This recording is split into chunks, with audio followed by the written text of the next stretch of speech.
What's up, everybody? A Left It Wall update. Left It Wall is now available on Tubi. What does that mean? That means you get to watch it for free. I know there's so many streaming services out there, so many monthly fees, that sometimes renting or buying something just seems like a pain and yet another expense. Well, now it's available free. If you're not already using Tubi, I highly recommend it. You can get it on your smart TV, or you can just watch it online on your computer. Just type in Left It Wall movie, and the Tubi link should come up as one of the available ways to watch it. So if you haven't watched it yet, come on. Now you've got to. Left It Wall on Tubi. Hey guys, before today's episode, I wanted to check in because we've made it to episode 100. We are officially a 10th of the way through. It's been a heck of a ride so far. We've had legendary musicians in the worlds of folk, anti-folk, punk, and classic rock. We've had academics. We've had activists. We've had porn stars, actors, directors, comedians, entrepreneurs, Ren Fair professionals. Yes, that's a thing. Business advisors. It's been quite an eclectic mix.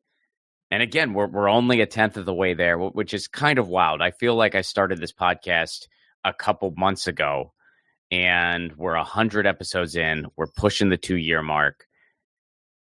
It's kind of crazy, but, you know, the eclectic nature of this show does come with some difficulty. Podcasts are more and more niche these days, and this podcast, which is still a new podcast in the scheme of things, this podcast is just, well, these are people I find interesting who have stories I want to share with the world. This podcast is a journey.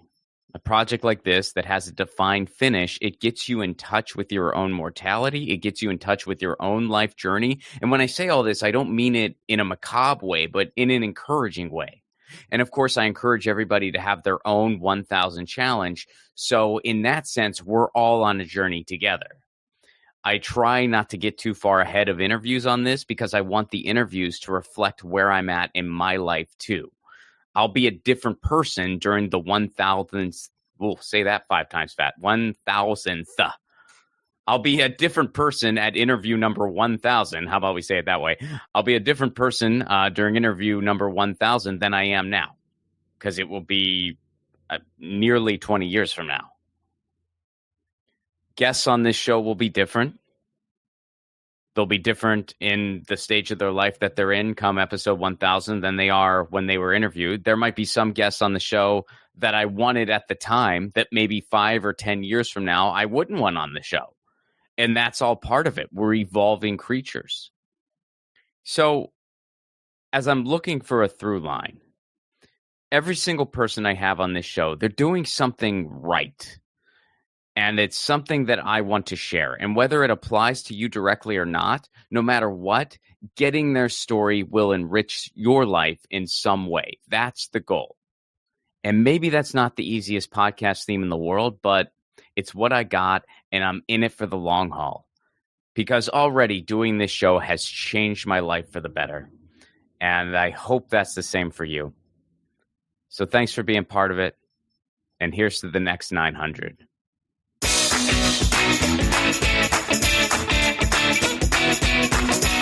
Episode 100, Sage Francis. Sage Francis is an underground hip-hop legend. He's won battles, toured the world, written everything from rhymes to poetry, runs Strange Famous Records, and he's a dad.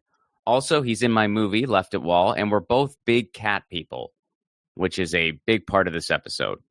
Please welcome to the show, Sage Francis.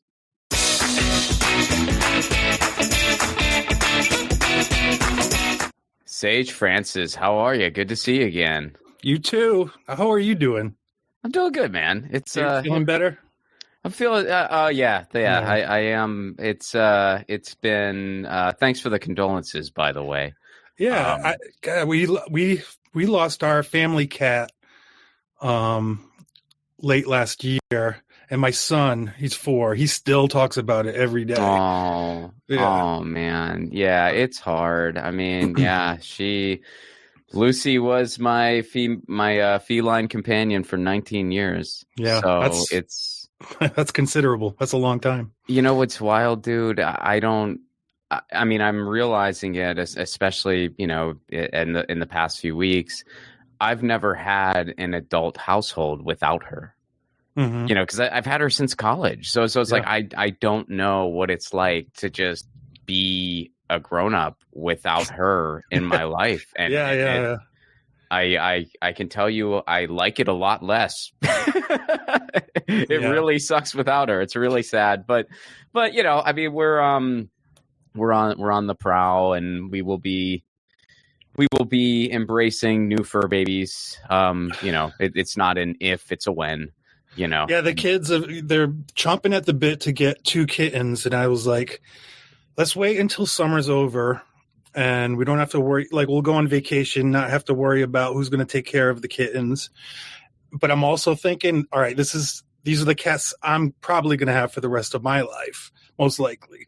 And like it's like a really important decision for me. I need to like make sure the universe is aligned, and we're not just going out to a pet shop and grabbing cats. Like all the cats that I've ever had were found, or they came to me, or they were given to me. Like my dad, who passed away in 2010, he gave me a cat that he didn't know was pregnant. He found it on the street, and then that cat had a big litter. We kept the runt of the litter, and that's the cat that just passed away, actually. So it's like I don't know, they represent a big part of chunks of my life. Yeah. There's got to be, you know, I don't know. I do think, and maybe this is also just the emotional state I'm in at the moment, but I do think that the CDS does work in mysterious ways, and it kind of writes itself. So I'm just kind of open, like even when I just walk around the neighborhood, I kind of have a little bit of an eye out, like is a cat going to approach me? Yeah. So let's start at the beginning. I want to get some of the origin story. Where have you always been an East Coast guy? Where did you grow up? Yeah, I grew up in northern Rhode Island, and I was there up until college. I went to Massachusetts. I lived in New York for a very short while after that. Went back to Rhode Island and bought the house off my mom. She moved to Florida. And I mean, once that started, I was just touring relentlessly. The house was like a placeholder for me, because I was hardly there and not taking great care of it. But now it actually houses Strange Famous Records. That's where all our product is. And that's where my partner, Storm Davis, runs the label out of the Rhode Island house. I live in Connecticut now. So I moved here to be with my wife and raise the kids. That's a very abbreviated version of my living life in homes. But yeah, that's how it went down. Well, how did you get into hip hop? Like was this, how old were you when you, I mean, I know you started young. Yeah. I'd say I was 8 years old when I caught the bug, and I devoured as much of it as I could, whatever was available to me, which was not a lot. And I found myself writing and recording just because I wanted more hip hop and I wanted to try it out. So I had to teach myself a lot of stuff, which, you know, I've never been technically savvy, but I can use analog stuff. I knew how to use tape recorders and all that.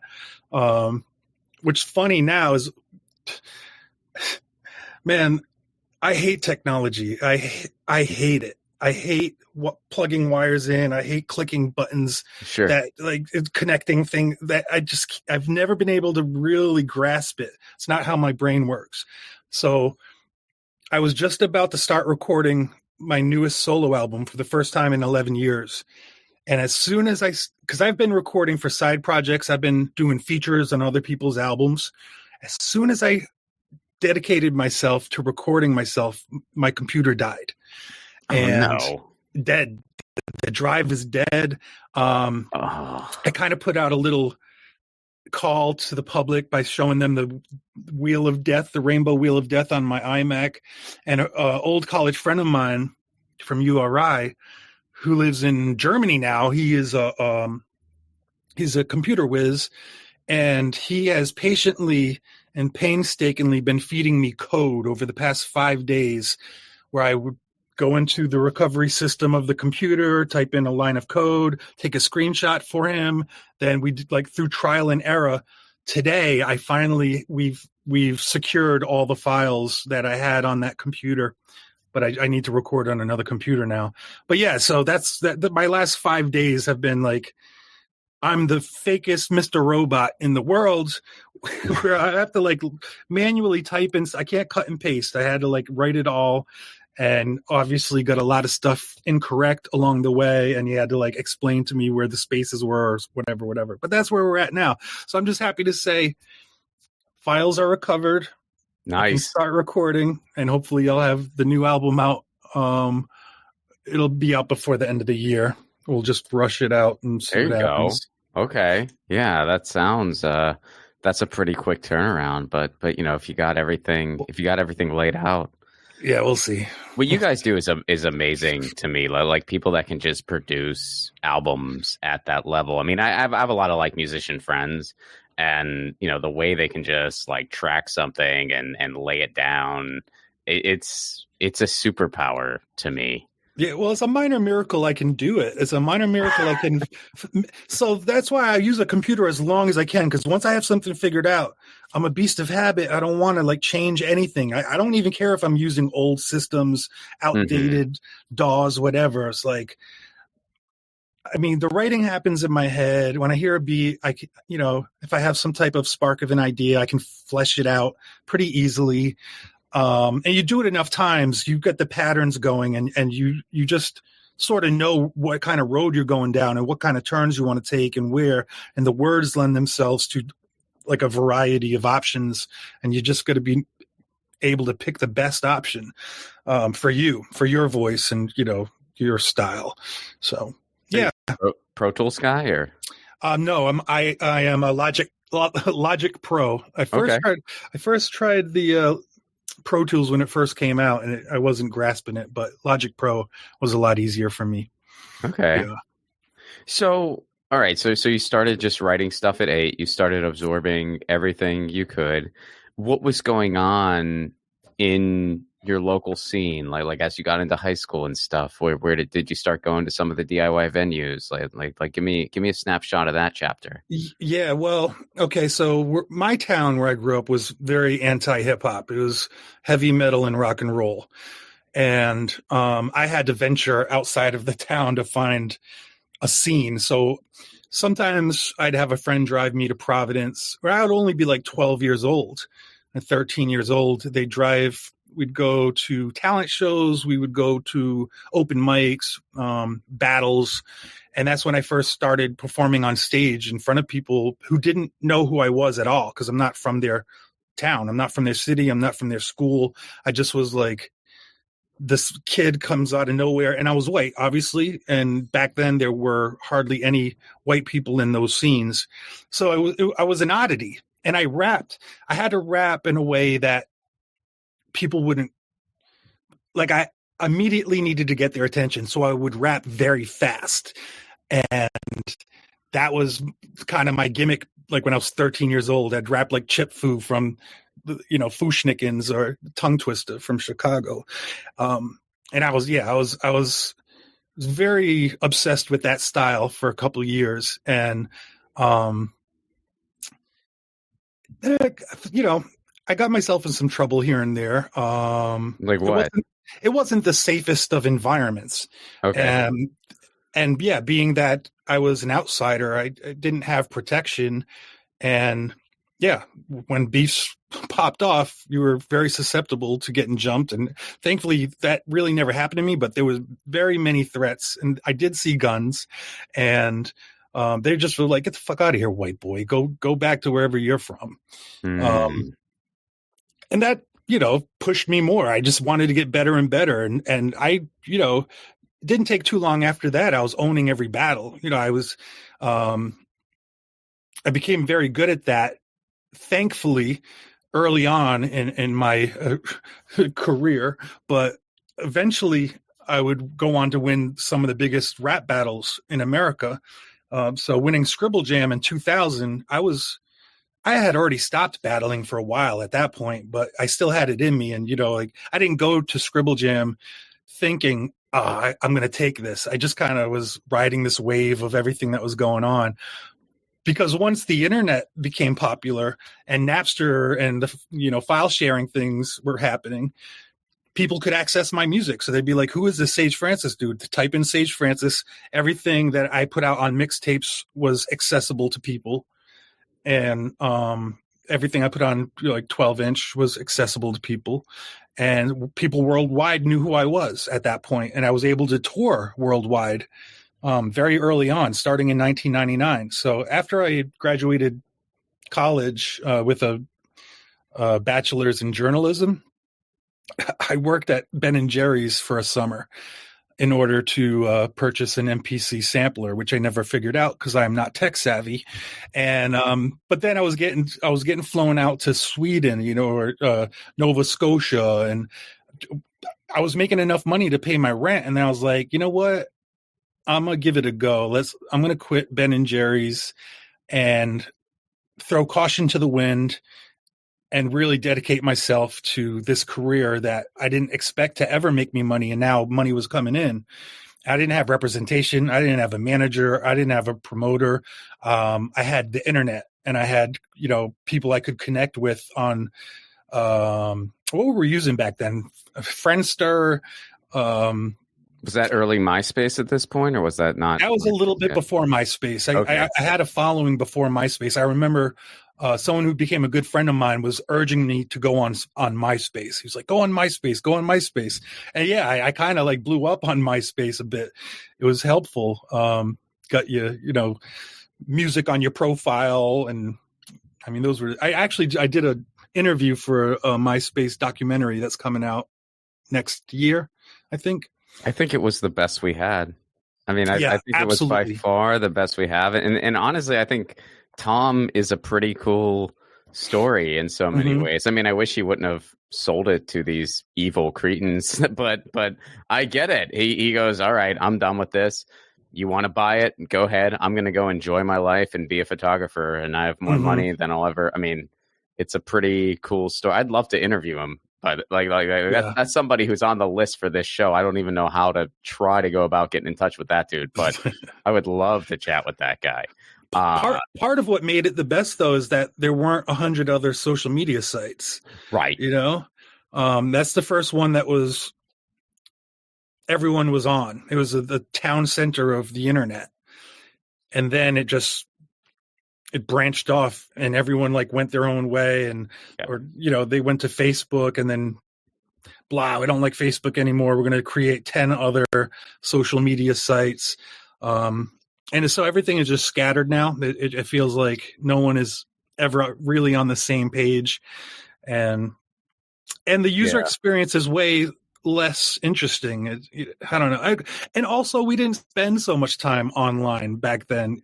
So you go online, you hit up MySpace. You just get your updates there. You say what's up to your friends, or post something dumb and move on. That's it. You're not terminally online. You didn't have smartphones then, so you weren't doom scrolling. That wasn't something you could technically do. Correct. Those are all good points. And I also think still it was just, especially if you're a creative, like a musician, a comedian, a poet, whatever, it was great for content because you had you could list your tour dates, you could have a blog, you could post a video, you could post a song, you could do any medium you wanted, you could just put there. So it really was just a perfect way to just share what you're doing. We ruined it. We ruined it. We didn't appreciate what we had. The toxicity, though, of having to pick your top 8 friends. Oh, sure. And leave people off. It's just like, you just got removed from my top 8, bro. and then making it into someone's top 8 was kind of a badge of honor. Because certain big accounts, they would rotate their top 8. So if you made it at one point, you're like, oh man, they're trying to help me out. Yeah, that was, man, simpler times.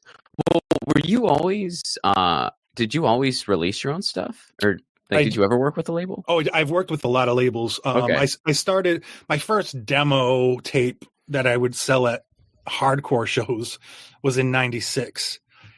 which was essentially the start of Strange Famous Records. Me just making my own stuff and putting it out myself. Eventually, I got physical distribution for my mixtapes. So the first Sick of mixtape was Sick of Waiting in 1999. And the hip hop stores online were all picking it up. So I would ship them boxes of the CDs or tapes. It was tapes at first. And then I couldn't make enough. They were selling more than I could make them. And people were taking notice to that. And after I won Scribble Jam, my name was all in magazines. Makeshift Patriot had come out. So I released that on Napster.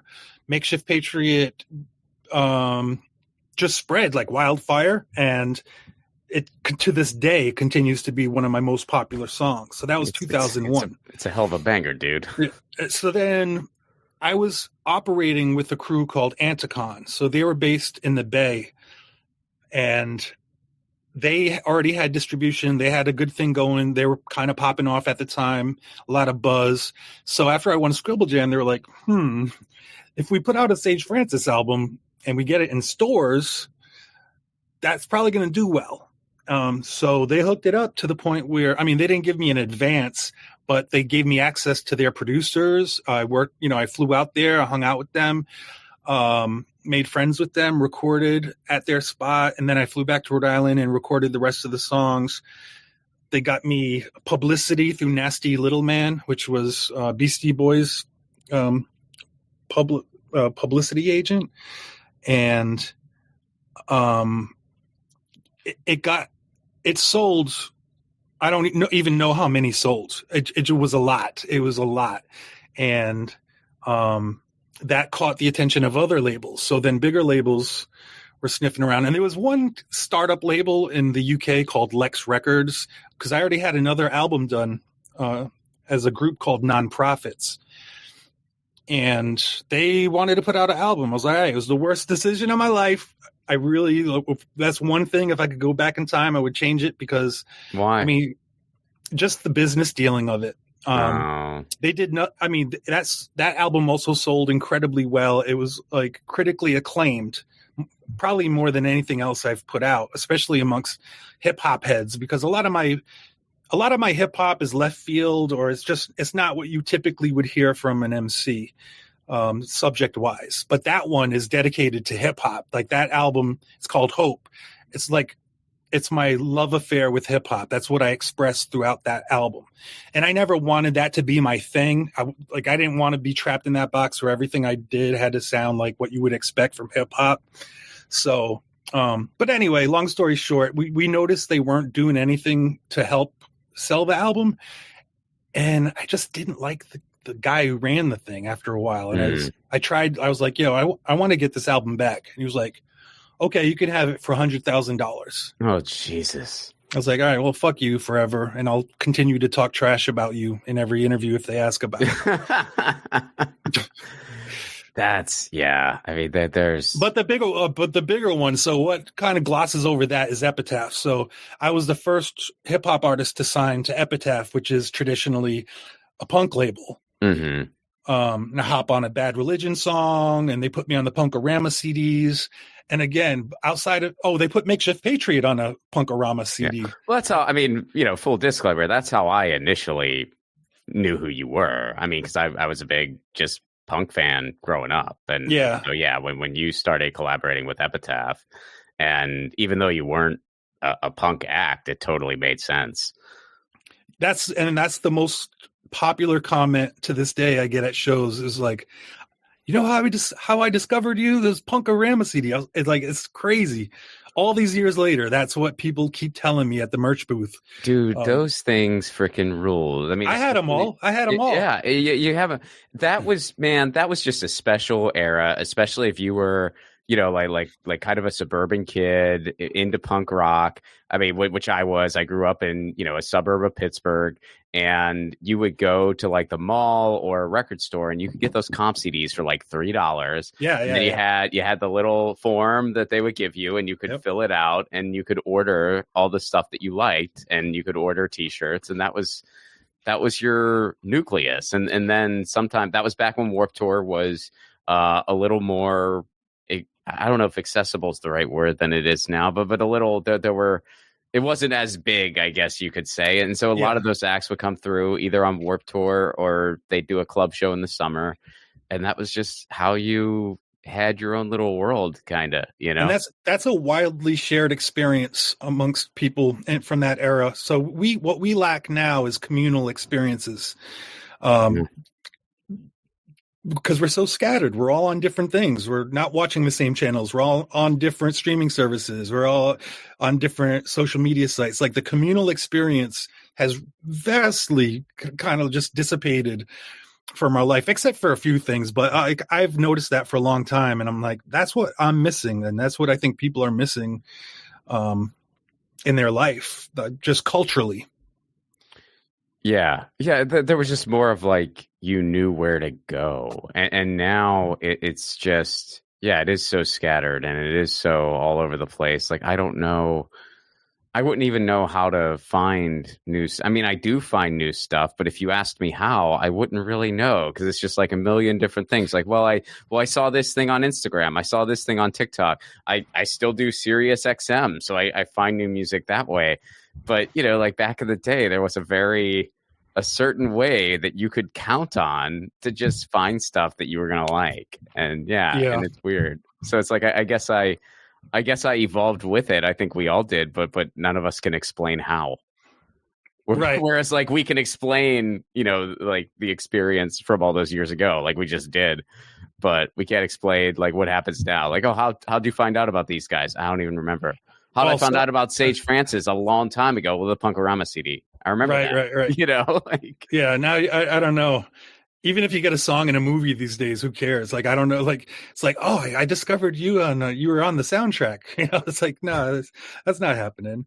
But you know, and the stuff that you do get exposed to are the things that get pushed through the algorithm, so that most likely a corporation, a major corporation, is responsible for the communal experiences that people have. Because if a large swath of people are learning about an artist at the same time, that's because they're being pushed by big money and big tech, you know, working hand in hand, which is the complete opposite of what I experienced with my rise to popularity through Napster, where people like were able to make their own decisions and say, hey, you know, I'm going to type in spoken word, or I'm going to type in underground hip hop, and those artists pop up, and not one gets more favor than the other in that kind of system.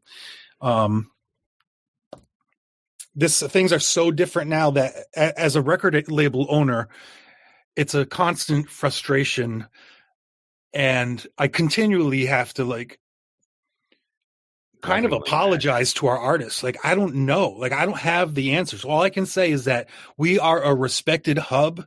We will help one another out. We will promote one another, and hopefully our fans will be receptive of it and spread it to their friends the way it used to happen. And that's where we're at. I know there's other tricks, and there's really other things you can pay for to, you know, be pushed on people's timelines and whatever, but I've been resistant to doing that. And I like doing as much as possible with as little as possible. That's my ethos. It's always been my ethos. So I stick to those guns, but at some point maybe I'll figure something else out. I don't know. Well, what was the evolution like what went into the decision to make Strange Famous a label that, you know, wasn't just putting out your stuff, but, you know, you put out other people, you have a brand around it now, and it really is, you know, an institution. Yeah. Well, once I had the infrastructure, I was working with publicists, I was working with distribution companies. I just knew how to roll out albums. I knew how to promote. I was like, I've got the system in place. I can now release other people's albums. Yes, that will take a lot of my time, and maybe it'll make both of us money. I don't know, but that's what I did. And, hired more of a staff and got more people working for me. A lot of trial and error happened. A lot of me trying to catch up to the changes in the music industry, which were rapid. From year to year, things keep changing. No, I can only imagine. So, at a certain points, we'd be using old models that no longer applied while releasing an album. The album would suffer from that. And we'd lose money because of that. And at a certain point, I threw up my hands. I was like, okay, we can do digital releases with limited physical product that people can buy directly from us. Some things, if I know for sure, will sell in stores, we will physically distribute that, but that's been very rare. We're just like we're a go-to kind of record label online shop, and that's how we started out. I started out without a website. I just told people what I had for sale, and they could print out a sheet and click off what they wanted and include the cash in the envelope, and then I would send them their product. And that's how much I guess I was trusted back then, because that's a big leap of faith. You're setting $100 in cash in the mail is like, I don't know. It worked out though. Yeah, we all did it though. I mean, well, can we talk a little bit more? What was kind of the evolution of your run with Epitaph? All right. Well, Andy Calkin was the president of Epitaph. He still is. He was a big fan. Like, he was in deep fandom with my material and my work and my ethos. And it reminded him a lot of what he saw from the early punk days. And then he translated that into what their model was. Cause he said, like, that's how we started out. Cause he see me going to shows with a suitcase. I just open it up and start selling directly to fans. I go on stage, I stand on a chair, I play my music with a CD player, and I still rock the crowd. And he's like, man, this, and then he saw the numbers of things that were selling in stores. He was like, I can elevate this. I can help you elevate this. We can get you in front of more ears and eyes, and you don't have to change anything about what you do. So that was number one priority to me. I had been approached by several major labels at the time, as were any white MC after Eminem who had a name for himself got approached by the major labels. Atlantic in particular signed a ton of them and shelved their albums for whatever reason. That's a story all on its own. But yeah, so with my first album on Epitaph, that was a healthy distrust, and it was very socio-political, angsty, but also quirky and whimsical. Quintessential Sage Francis album, I'd say. And the money that they put into it, for promotion and publicity, it really blew up. I toured heavy on that. I toured, I think, that whole year in 2005. Those tours were crazy, man. And I felt the change. Like, I was like, oh, this is another tier that I'm on right now. And I'm not totally sure I'm comfortable with the tier. I'm not sure. I'm not a big stage kind of guy. I'm a more intimate crowd kind of guy. But I felt it out. I played it all out. We did that. That sold very well. That was like the second biggest indie hip hop selling record of that year. Maybe third. It was, I remember MF Doom and Atmosphere and me. We were the top three. So then my next album on Epitaph came out in 2007 called Human the Death Dance. By that point, I'd say the honeymoon was over. They didn't know how to push an album of mine without having it be the brand new, like, this is the first time, this is your introduction to him. But what really fucked that album's release is it leaked online 4 months before it came out. And everybody had it for 4 months before it came out. That killed the sales of that album. And that was back, the reason why things would leak back then and it doesn't really happen anymore is because you had to submit your album to the magazines 4 months before the release if you expected to have coverage in the magazine. So do you know who leaked it? Did you ever find it? I don't. But I could tell everyone felt deflated about it, and it just didn't get any coverage, despite the leak 4 months ahead of time. It really didn't get any publicity. The person who was working the album for me at Epitaph, I don't even remember her name. She ended up getting fired. She was off her rocker. She was definitely dealing with some issues that was affecting her work with the label and me. But nonetheless, I continued touring pretty hard. And then my last album with Epitaph was 3 years after that. And they didn't like that. They wanted like an album every year. Like they just want that constant momentum. And I was living my young adult life, or actually not even young. I was like about turning 30, and still making sense of it all, but it's still without I never had a manager. So it's like, I'm just making sense of it, even though there's no template. There's so many changes. I'm part of this ride, but I'm trying to steer it the best as I can. And then the third album would be my last album with Epitaph. I signed a 3-album deal, and I was like, all right, if we're going to do an album together and I'm not going to work with Epitaph anymore, I want to utilize all their resources. I want to make the kind of album I couldn't make without Epitaph.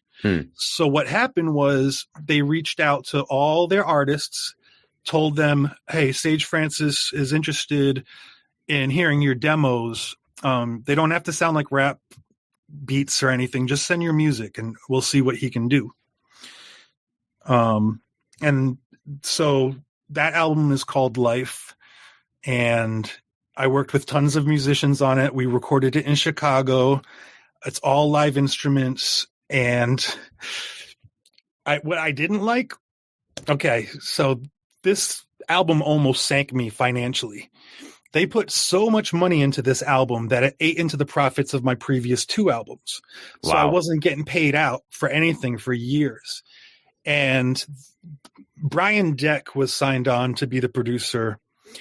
So he works with Modest Mouse and a lot of different artists in like recording in Chicago. And what he did was he hired a bunch of musicians to replay the music that was on the demos that I wrote to. And he completely changed the compositions. And it was not anything, like hardly any of it was like the demo versions that I had, which I didn't like. And this is the first time I said, I'm letting go of the reins. Let's see what happens. It's not going to be the quintessential Sage Francis sound, but I'm going to do my thing on top of other people's work. This is a truly collaborative album. But again, by the time that came out, there was zero publicity, despite all the features on the album, despite The Best of Times being one of my biggest songs, most popular tracks. And what happened there? I even had Shepard Fairey do the cover for it. It's like, and there was no mention of that on the there was no promo sticker that said featuring this and that's that. Just kind of felt like they were like, we still don't know what to do with you, man. It's like it's over. The marriage is over now. It's not just the honeymoon; it's the marriage. So I toured that in 2010, and my father passed away that year while I was on tour. Idea. A dear friend of mine passed away while I was on that tour. My relationship with my girlfriend of, I think it was 6 years, four, I don't know, but that was falling apart. And when it all was said and done, and the guy I was touring with the whole time, B. Dolan, his father also died while we were on tour. Jeez. Wow. Okay. So I went into 4 years of the Great Depression, and I lived alone in isolation for most of that time, and I just wanted to quit. I didn't tour. I was like, I'm done touring. This is done. I'm too old for this now. I've given too much of my life to this thing that I don't feel like is reciprocating the energy and spirit that, that I put into it. But, man. And then my cat. So 4 years of depression and my life not coming together, I realized all I have is music. I'm going to put out another album and tour again, and I'm not going to stop. And I'm going to put it out on my record label. So I'm putting it out on Strange Famous Records. So this will be my first official studio recorded album that we release officially and distribute to stores. But so at the end of the 4 years, when I made that decision and I was putting together all these songs, my cat was dying and I couldn't figure it out. We went to several vets and he was losing all his weight. And one vet almost killed him. They put the cat or thing in the arm the wrong way. And I can't even remember the specifics, but I had to drive an hour to the main pet hospital spot where they figured it out. And they were like, it's, costs a lot of money. And they put a feeding tube in his neck. So I would have to stay and take care of this cat and feed it. And my cats were my fucking life at that point. Because I was living alone with my cats. And they thankfully Vine was a thing at the time. Vine actually helped get me out of my stupor because I could make dumb videos with my cats. And there was no one else around I had to worry about. Now I have my family. I can't just run around yelling penis everywhere, so I had, so I took care of this cat and it was a very symbolic moment for me. And in fact, this is the cat that just passed away. It lived that long since then. So he lived right up until 2024. But yeah, I took care of him, but I wasn't taking care of myself. And then I wrote a song. It was the very last song for the album called Make 'Em Purr, where I make that parallel in the song where all that matters is that this cat lives. And I'm not quite sure I care if I live or not. So that video hits very hard. It was animated incredibly well. And we toured it. We hit the Billboard charts with that album. Even though there's no commercial hits on it. There's no commercial hits on anything I've ever put out, but it works out for me still. I don't do the commercial game. I don't travel that path. But we were proud because we changed distributors at the time, which is a very big deal. Got our whole catalog over to a distribution company called Red Eye, and they were excited to work with us.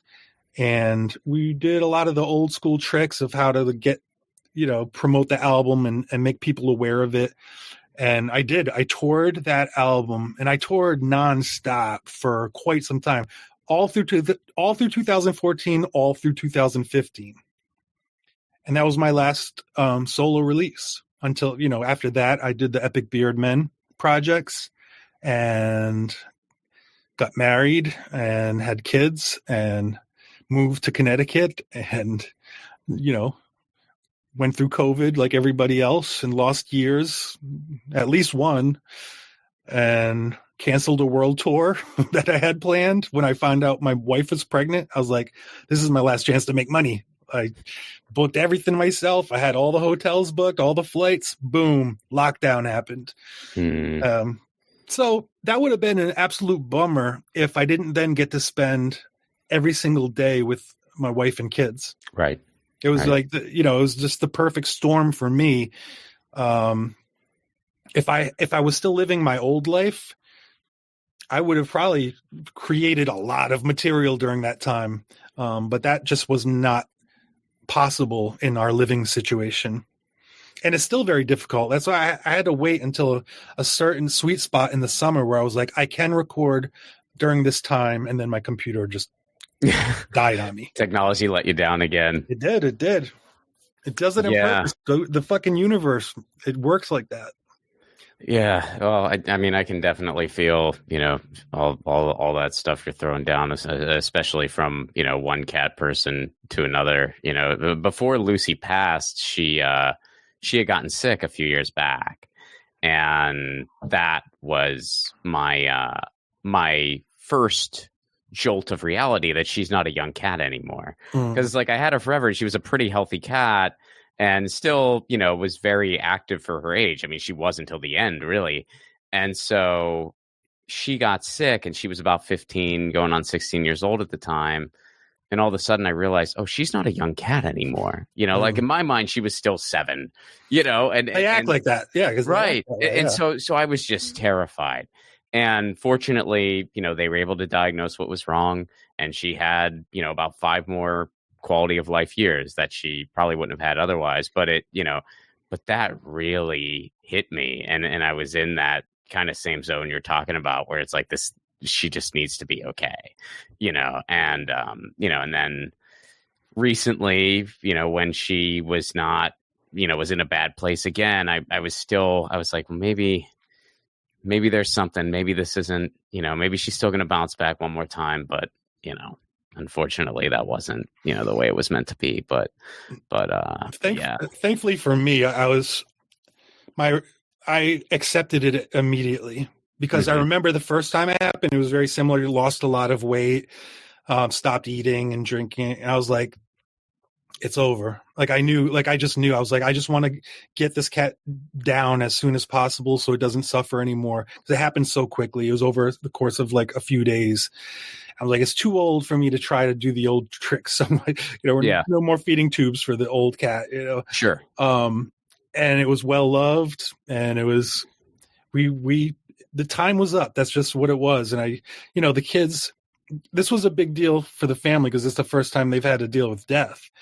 And, that was rough. Like we had, the family hugs for the cat. I was like, this is the last goodbyes. Make sure, I don't want him to pass away without you speaking your piece to the cat. Yeah. This sounds silly, but when I remember my mom put down my dog without telling me it was going to die.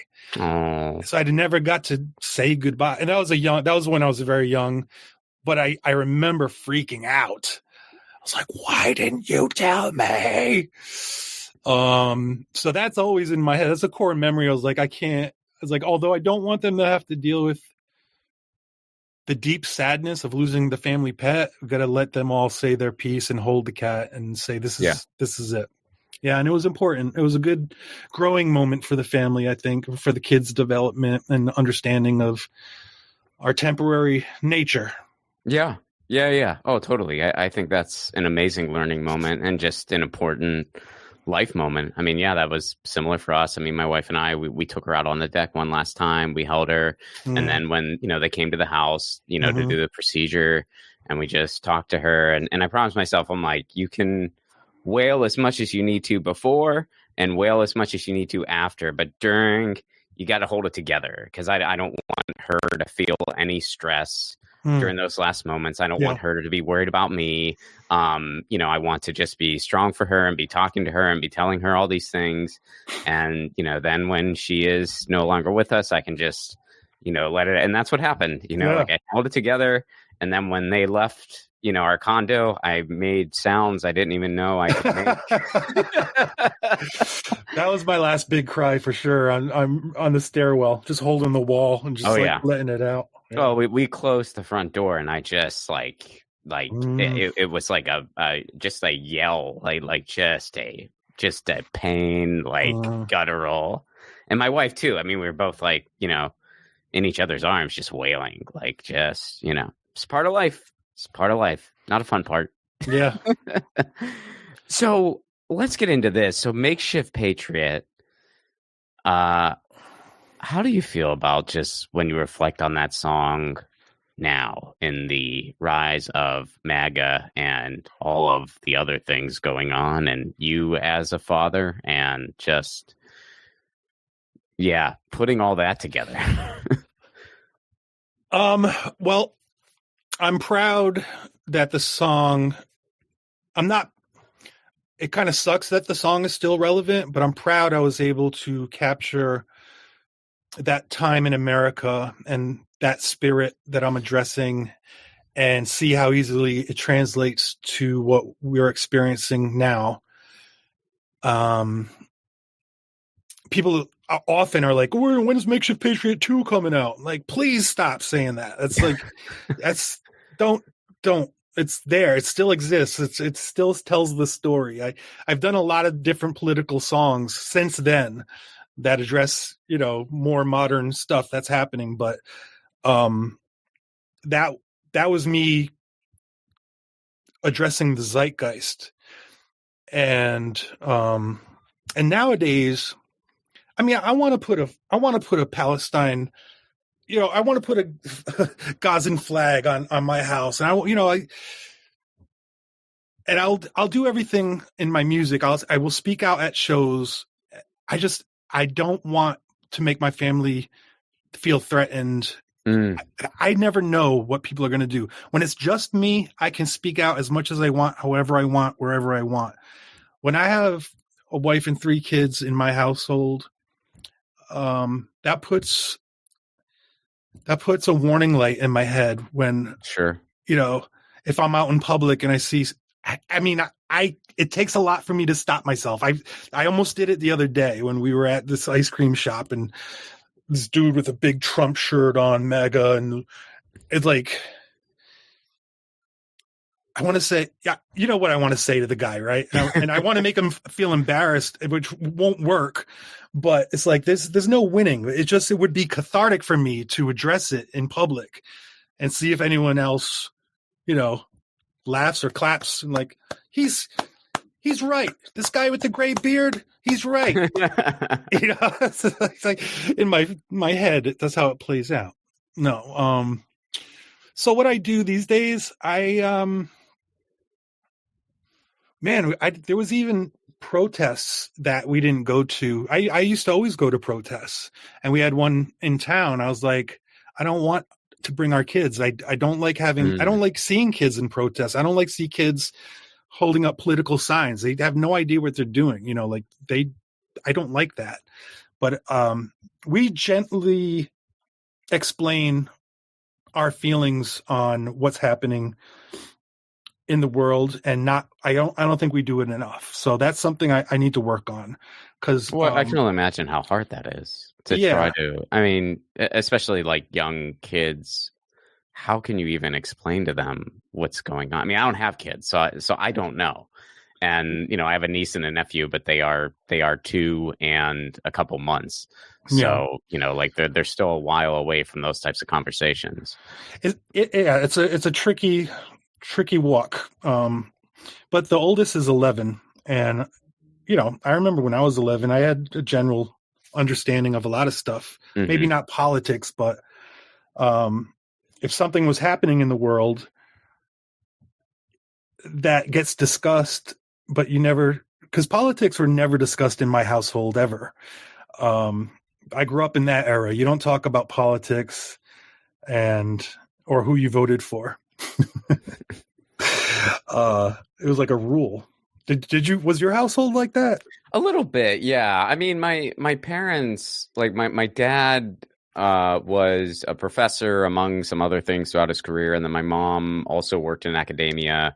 So, I mean, we would have conversations about things, like we didn't really shy away. But as I was growing up, it was never super political, and I think part of that was because I wasn't all that political. I didn't really get into things until like college, and it was really just because Same, yeah. Well, and for me, like the big jolt awake was the Iraq War.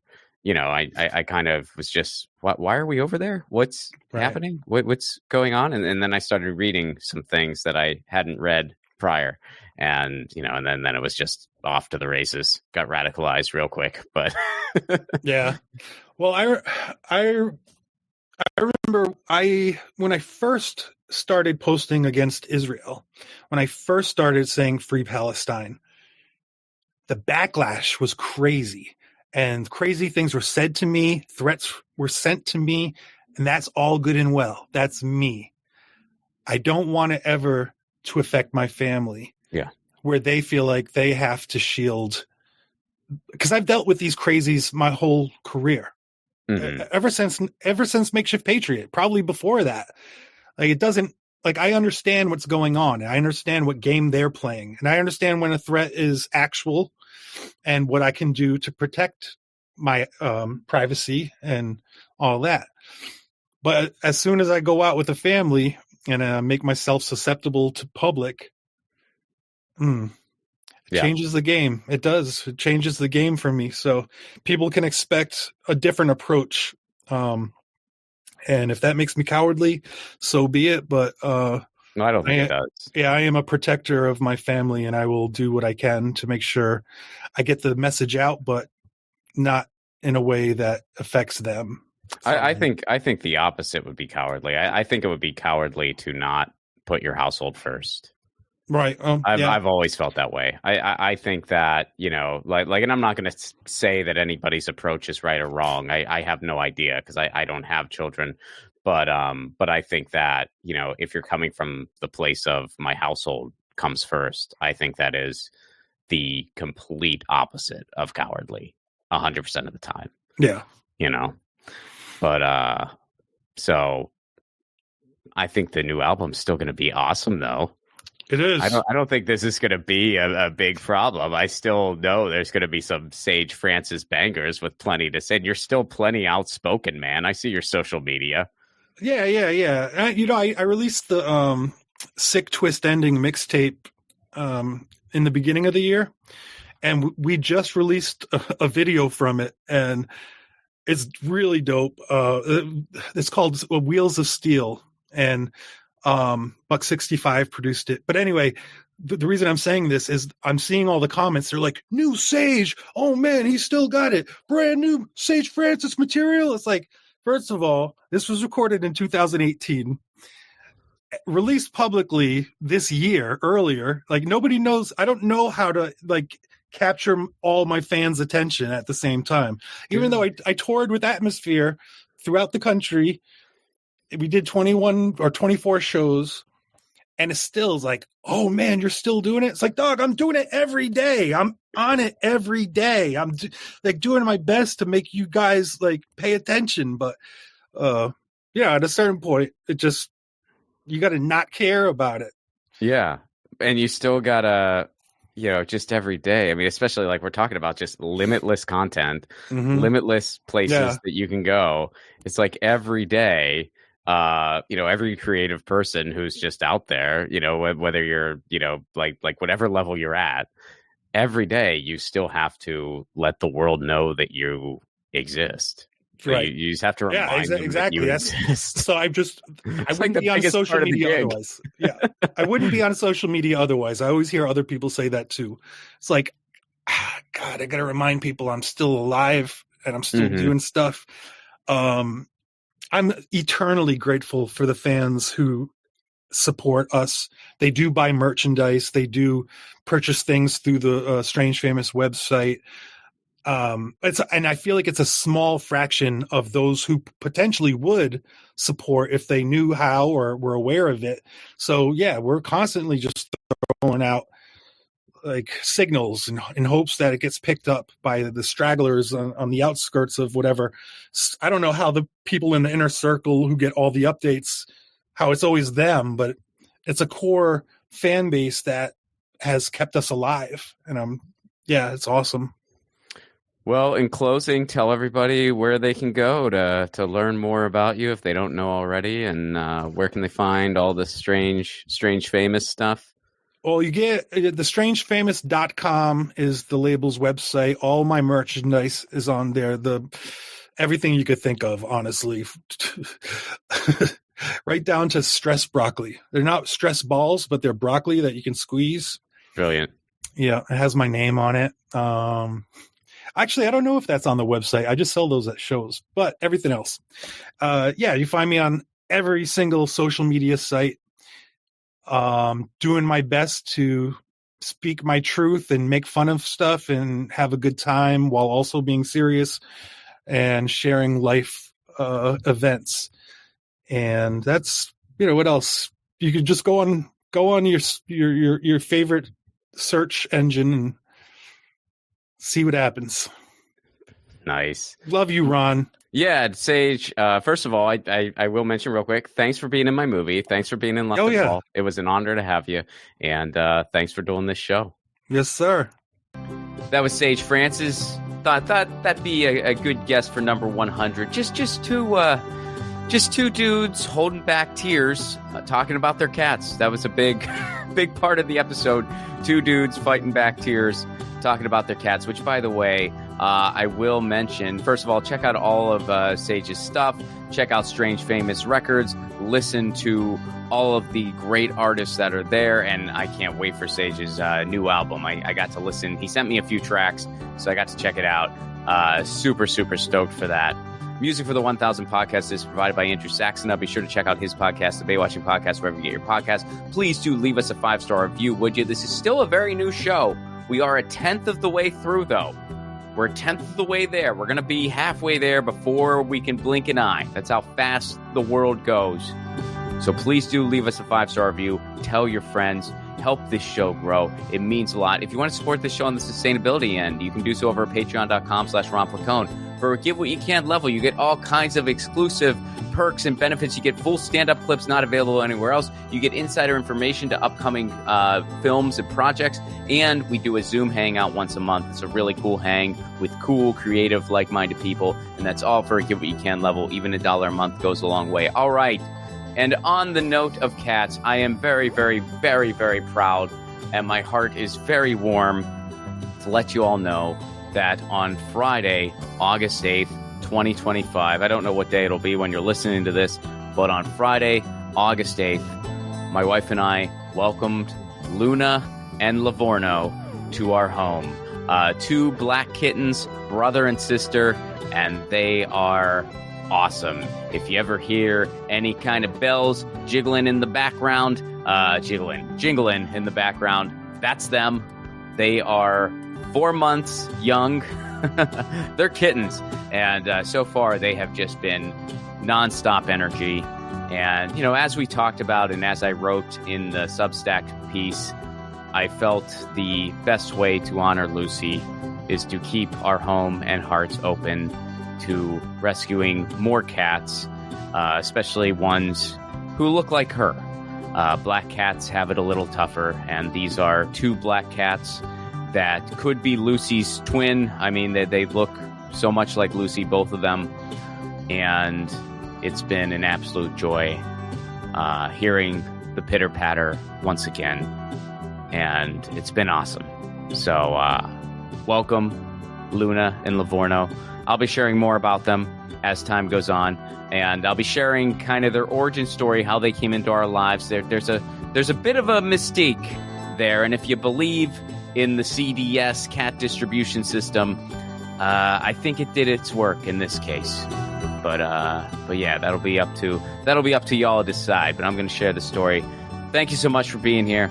Thank you for being part of this. Catch you next week. Peace.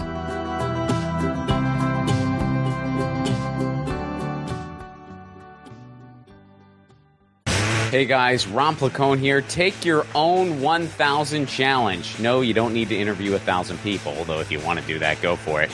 Your 1,000 challenge can be whatever you want. Maybe you want to call a friend out of the blue once a week. Maybe you want to read a book every month. Maybe you want to start a different garden every season. I guess that might be dependent on where you live.